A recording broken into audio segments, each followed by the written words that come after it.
say no say see a woman de beko ankran kresuku ahodo ewo academic year fofora ye ba besi mu say ade say private schools no wo mate de pa say free SHS no wo manya antwamu say de na enkrofo bi ka no afi kura po na wo mo ba be hye kena enti anya ban suku nko an wo benya free SHS wo mfa so say private phone nyina nso eka ho bia ehun sem ewa ha National Youth Employment Authority NYA4 ene ebo amane se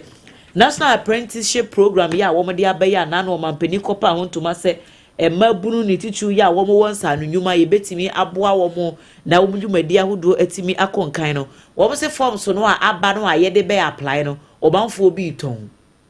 wo mo ton e de ma emabunu no wo mo se forms no eye free o eye free entu ko NYA4 wo mo district officers e wo mai mu nyina wo betimi anya forms ni bi free wo ho ukọ no obi kase fasika bra ansa no the forms na ma wa enye no kore na wo mo se si akra de ade ntiri wo manfo ha wo mo ho a enne abefo kwan a ye de ye nioma ntino forms no kra wo ukọ authority no official website www.nya.gov.gh ukọ ho a forms no wo ho betimi a download no apply free nti ade ntina ukọ akọ ha ho e wo sa kwan no eso e ho nsem enso the National Enquirer edibi aba anopai na wode wadwen kire ne to amane yen e wo Sompa 106.5 FM Accra Facebook ho na yabekenkan de amount Daily Democrat obokrata was nothing but the truth wode yewura kwabna minta kan do mfoni aba beto akire ne wo kasa de akire anesefo se de wo mpese wo moti atua e fa wo conditions of service ho no wo mo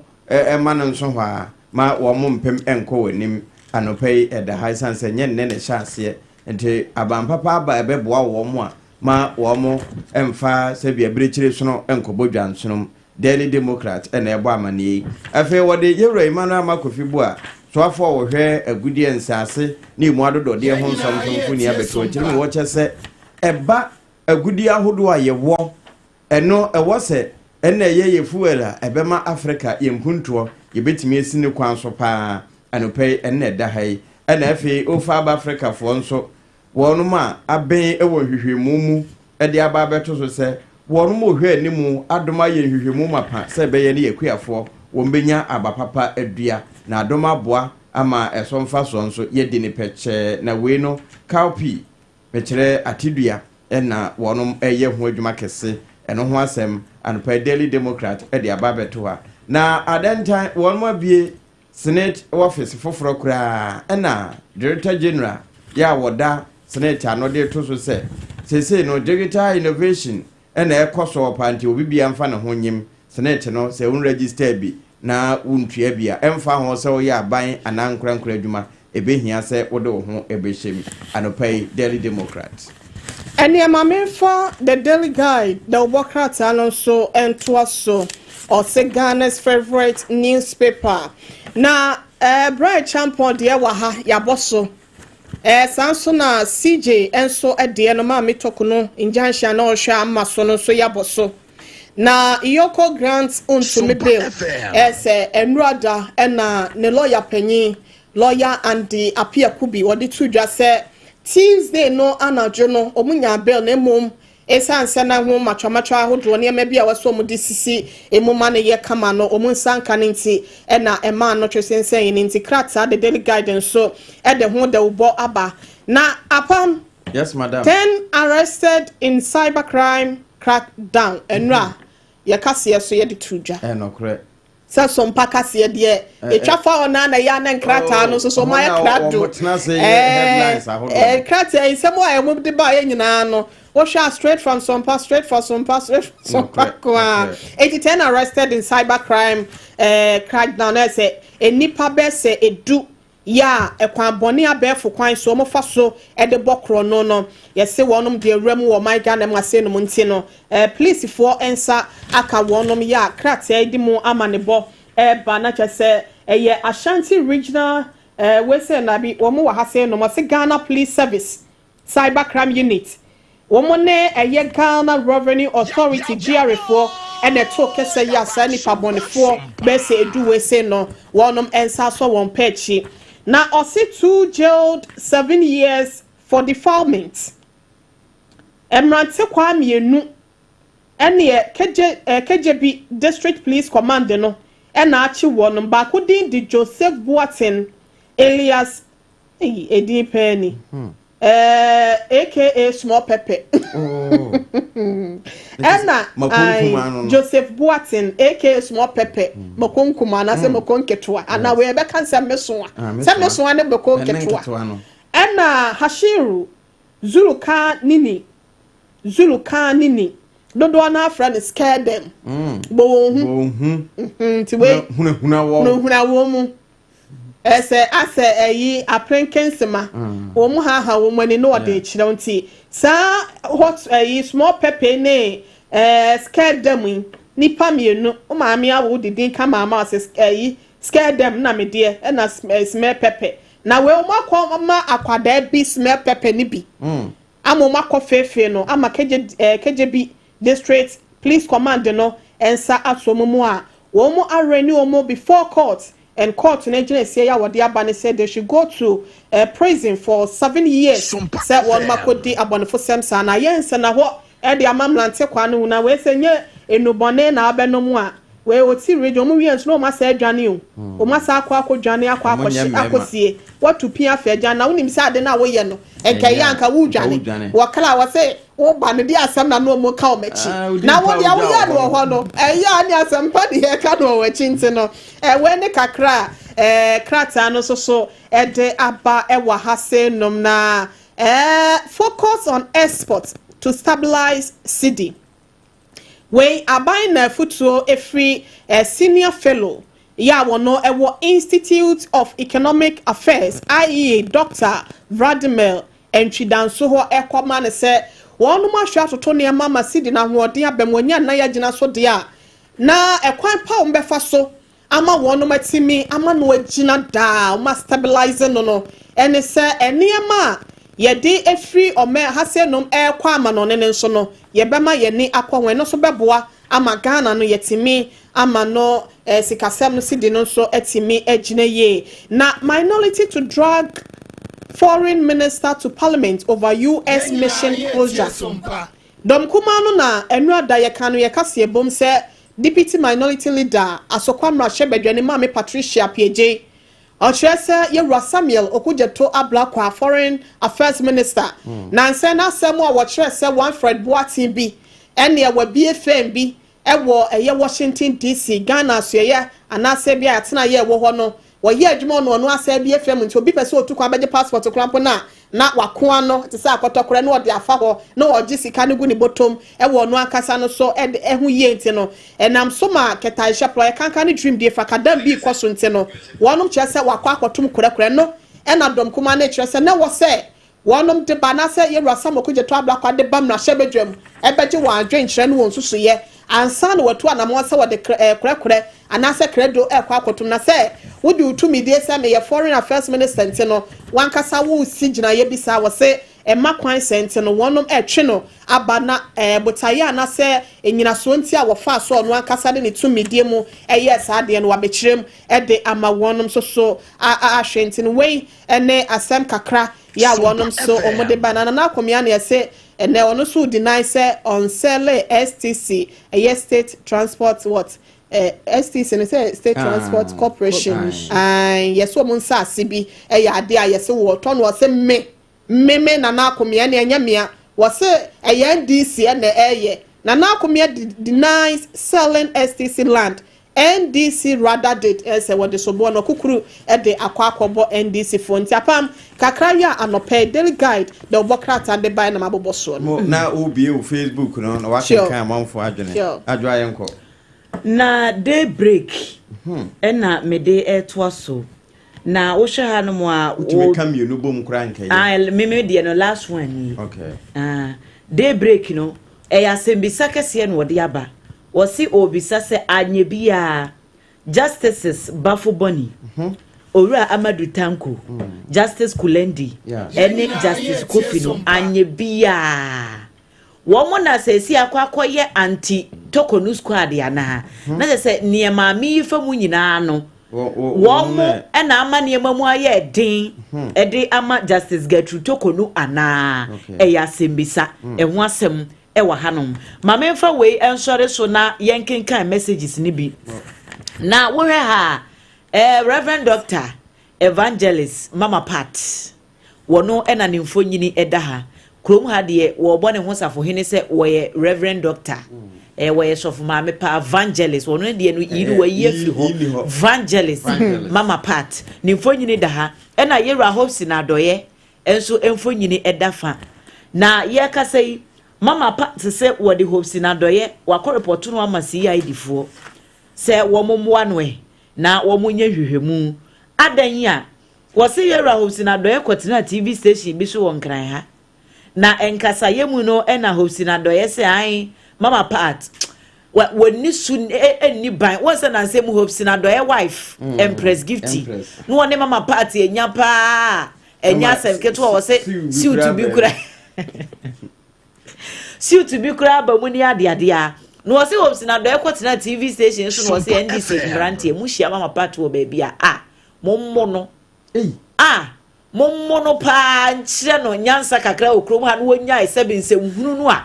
wotwe phone si nanimu a no wokeka edi wokrom ha nti obi nhyɛ da nim se ye ntokwa no a na se eda wone ne yire ne ntamu no na nam so ma papa no kwaka asasa no TV station ne so wo nhyɛ da nhunu ehwa na host no ka che host na do se o sa de we die wankasa yi enti nko won pa che se obeka se obi hia obi a won mo ne de emoa enti nko won pa che host na do se da won pacho nem pacho china wan pacho wo na program no call awieye enti Mama Pat said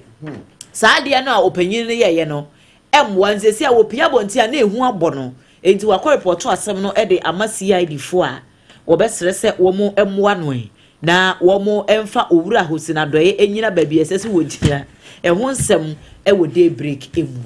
ene na ye ko na fe yakọ akọfo wadwen kire no na mom the new finder wono ene de yewura ono ena wohwe Aisa eso ode ne mfuni aba betu akire ene wo se ise you ISSER ise wo okay na Aisa no se be spell ne ni nyina be ya sa pa pronunciation no pronunciation na change se eye ekuo bi din eye ewa eye ekuo bi din na ni ti awa na ye frɛ no ise no mo na odi ababeto so kire nse market returns ententem de no ebetimi akosto Ghana na ekosto ye sen ene ye kan ho ebetimi ate ye ka so bi ana ebe me yaboka anopei papa nanimo wode ka no wo hwe asem wo akire entofa kratafa etoso nkuna wabo de ababeto ho ene enu achi no African Development Bank ya na no mampani ekọ wo no munhyiamudie ewa Ivory Coast mamu ene Alassane Ouattara ekokodi ehia no wo mo se Ghana se de yesi enyini no 2025 mu no ase kosulu eno be so hamunchemu enan ekiripo enum ena no pai wono nso de aba beto so a yebo so ama yetiefo na afa Daily Post a chema wuntumi mfoni de ekire ene yeso wasan so atena yuko office bi wo na enemu a wode te ho enye chema wuntumi a yenim no a ya wakasa akokoduro so no a ase be ma yemre ne bibi adwo anopai krata no etwa ya wode aba afa ye kase ebo so ne yede to so se you has mechre University for Higher Sciences yeah wo Framantem no Adea yeah wo Framantem University for you has Allied University for Health and Allied Sciences. You say dear Professor said the Quebecan you has ne baby ya waka se boni nyina na ya asem no Professor Ivan Satamos University. Okay. Yeah. My year for we say ntwem na akensie mo nsem no be ma safo kantan ka mo ntina no mo fa metoa wo so was Sompa na Owoahene na message bi was a fantastic presentation. Keep up the good work for Mother Ghana. Yedase Elizabeth saying, it's a good morning Sompa, you guys are so special. Yedase teacher constitution we am say or say opinion leaders and penyimfo na wasa wo mo hweye wo kwan a NDC treaty chama wontumi enne no or say kire biemu no ebetimi adane enti bibi wo hono mu ya na wonom etimi ahwe ne yobrempo na kwakwam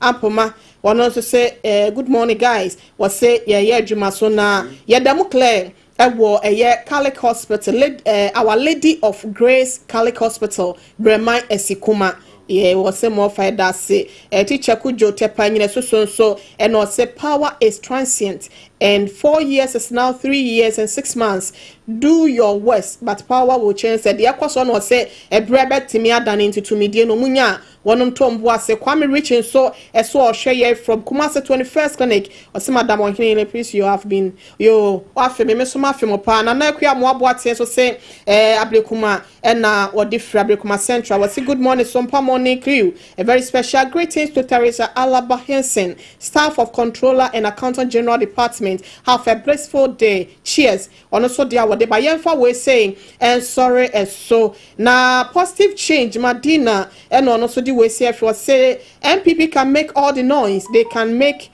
about the removal of CJ from the highest court was said but their noise alone cannot prevent Mr. President from performing his duties. So bet made the be answer no some penya de say obey na djuma masa wood and so e de ne de aba and now no so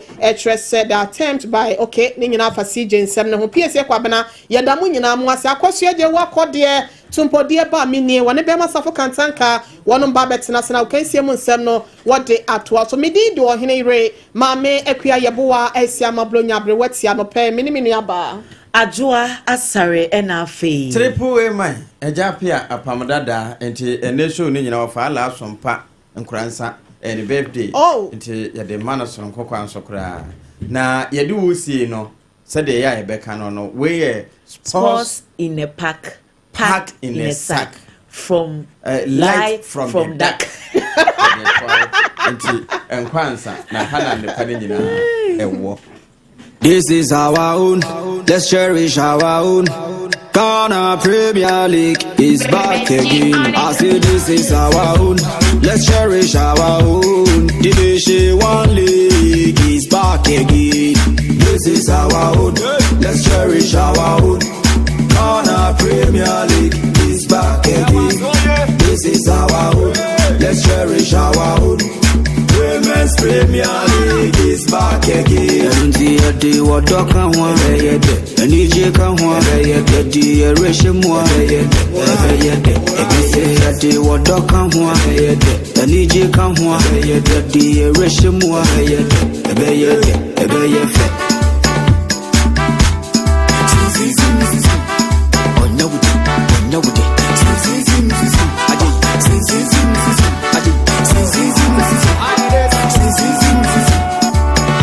Since the days of Baba Yara, we've been there. The Ghana Premier League is back again. Since the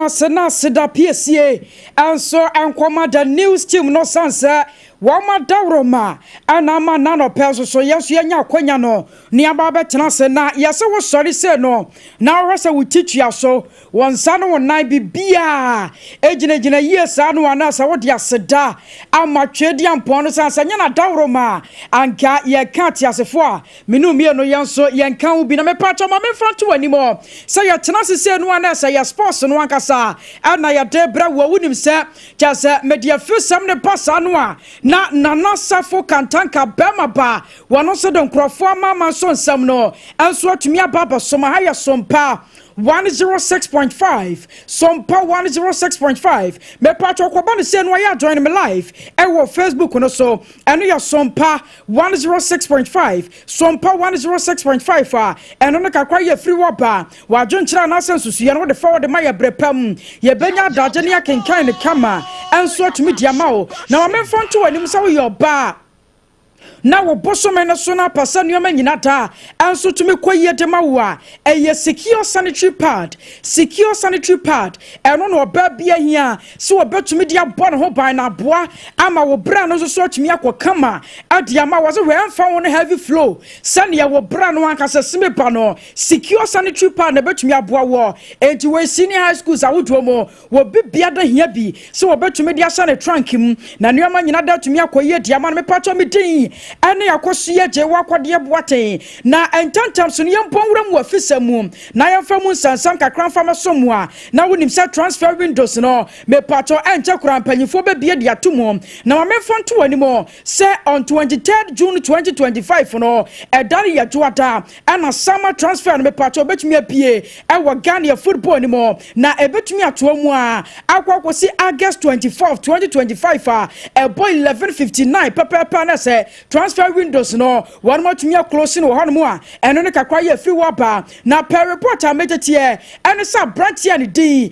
ene Joseph amu a branch no wonim se wo sina kan adema Lagos cities boboko no na se bre per report no e kire Nations FC wo mani abre denden ye pa se a branch Joseph amu no e kire se won betumi ama na touch down e wo Nations FC boboko ni mo na wotumi abesina kan dia ma wo mu a eno ne kakwa ye free waba wonim se wo ma didi nkomo na kwa akira ya kyese enche enyoma nyina da betumi awie peye na me pacho wo powura mu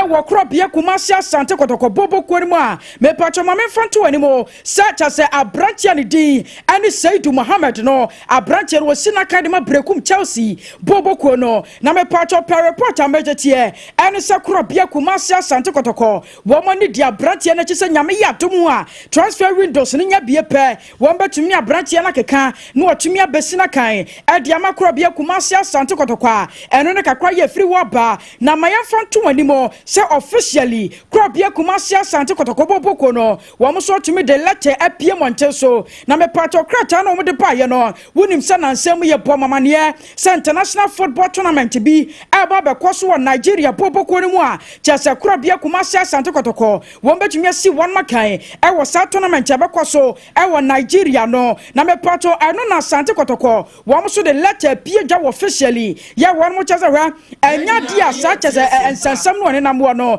eye no kure na wo munya won madwene ba bia se won betimi akwakosi won makan anase we cheche international football tournament no a ebekoso Nigeria no wo so betimi de wo mu agim amane o manyina da tumi akoye na me patro Kotoko management wo mu letter no wo release ye no ma memfa nto wonim se lawyer Safu Duku wo no ye communication director ademakro bia Kumasi Asante Kotoko na wonya akonya ne central fort nkomo ana wo cheche nsemu za we ye strategy na nipa bi npa so mu yusuo se na be ya won benya sponsorship anasa international football tournament a ebekoso Nigeria no atumi akoye ntino mo boa pa wo mo de kro bia Kumasi Asante Kotoko enso din enenamu na mo mientie bra lawyer Safu Duku wo ne central fort nkomo no se ne yokan nsem. Honestly, before Kwasi Medjani Kotoko, I'm told to say they made a move. Then Gomenya Kotoko, Abaya part of South tournament. And Kotoko rejected it in Toto. Say, Kotoko, I knew whom be behind. I knew that it ended there. In the Kotoko was there. From that time, it's in there. Yenzi Omunkabium, Yenza agreement. Omanza must be a Kotoko, the one you don't want to say.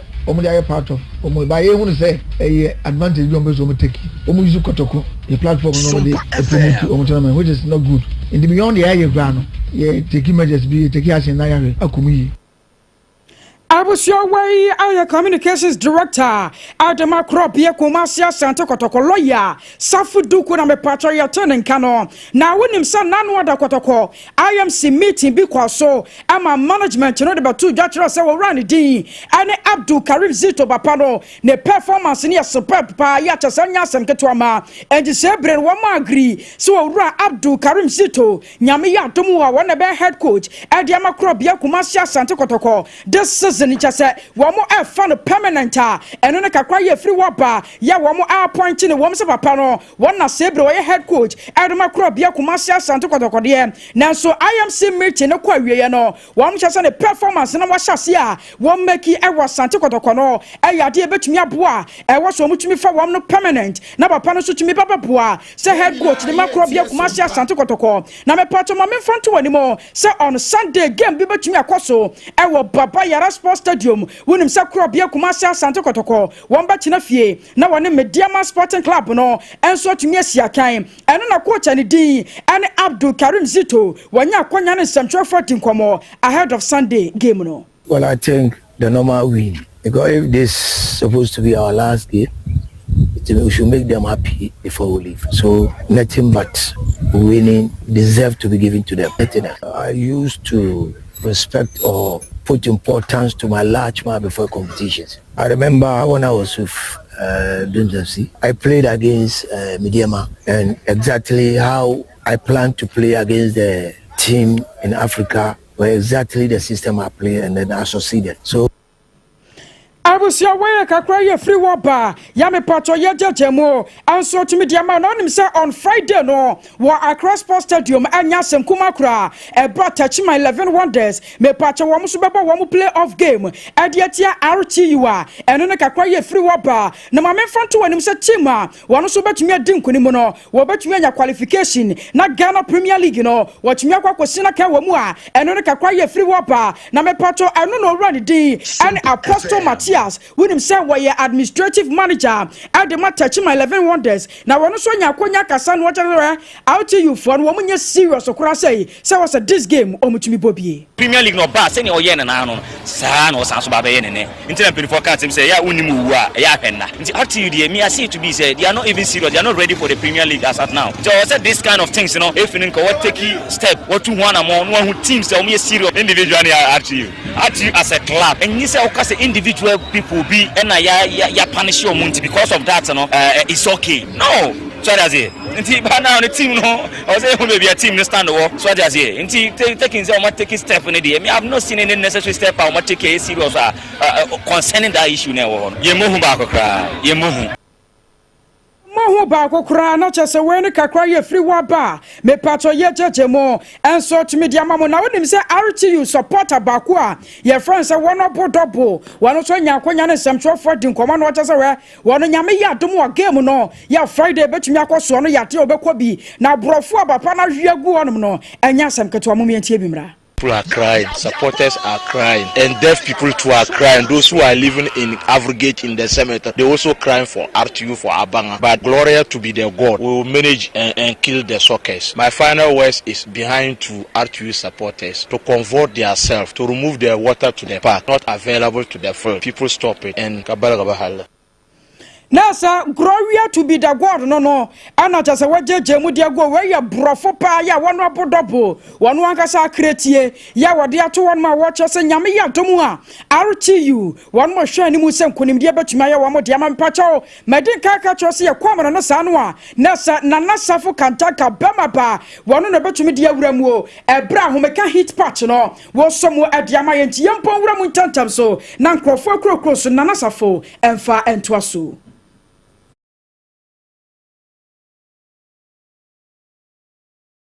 One of our mates from Sompa 96.5 FM, and I said 106.5 FM. Hey, I don't find 106.5. Now just I promise this when you know with the mom now. Yeah,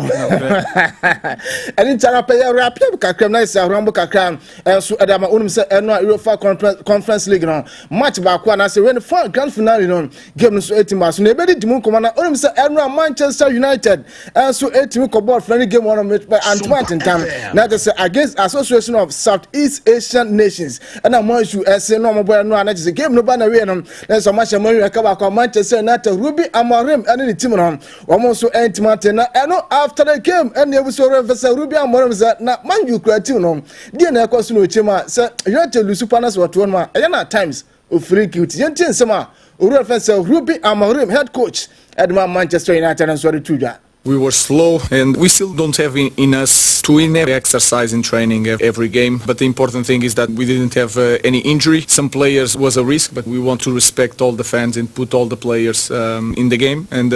we should win these kind of games, but move forward. I feel always guilty. I said that in the last game. I'm always guilty of the performance of the team, no matter what. And since I'm here in the first day, I am guilty. Then the boost from the fans, I think, is something that we need, maybe, because every game that we lost in the Premier League, they were always there. So it's like the way of playing. If they see that it is not working, they will change the way they behave. But I felt then when we finish and we walk away, like every time the supporter was with us. And again, let's wait for the next season.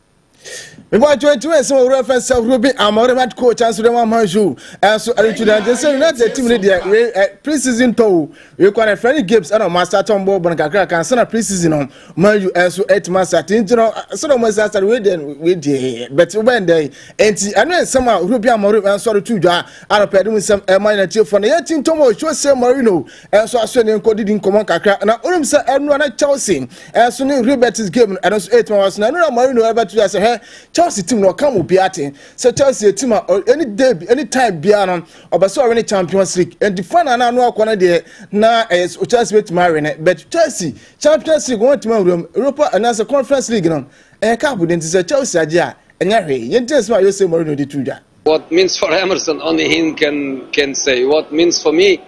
means my big tattoo on my arm because I'm the only one to do it. I think Chelsea is a club that wants to win Champions Leagues, not Conference Leagues, but it's a trophy, and to be the only club in the world to get all three is amazing. Anyway, some reference Jose Marino and so other two Jana Pedro with some Amiati for night is a chance any day, anytime of a Champions League and so an RJ. Now, Waji Conference League and also a cup. We and some reference Jose Marino and so other two Jana Pedro with some Amiati for night. Yentin Tomuna and Europa Conference League about some from some and family for an open. Or say game no starts and a bed 10-15 minutes and our reference Ed as a Zuri or no a Moroccan international would not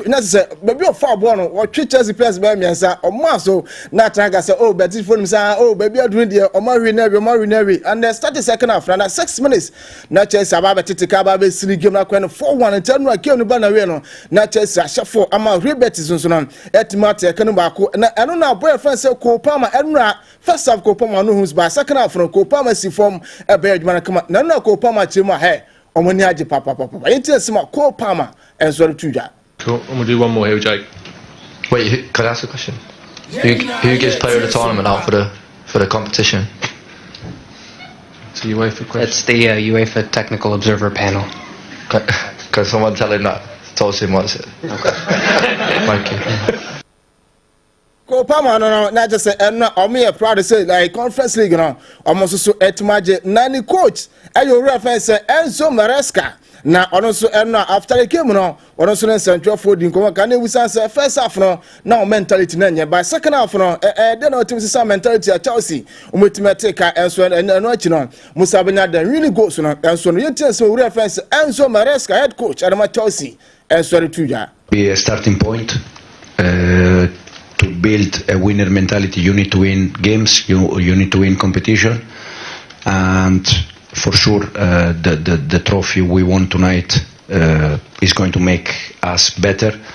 but also I'm very proud about the path or the journey we have done in the Premier League. That for me is the most difficult competition in the world. You have to be consistent. It's 38 games, and this player they show during this. That's why after Nottingham Forest my outburst was a little bit exaggerate, but the reason why is just because in 38 games you need to be consistent, and with young squad, I mean the youngest squad in the history of Premier League, it's something unbelievable. Where's the reference Enzo Maresca manager and so at Chelsea the Blues and so do and Panama so Chelsea fans no masa mu ani jema na apamo so what team be e Chelsea na so do so what team bia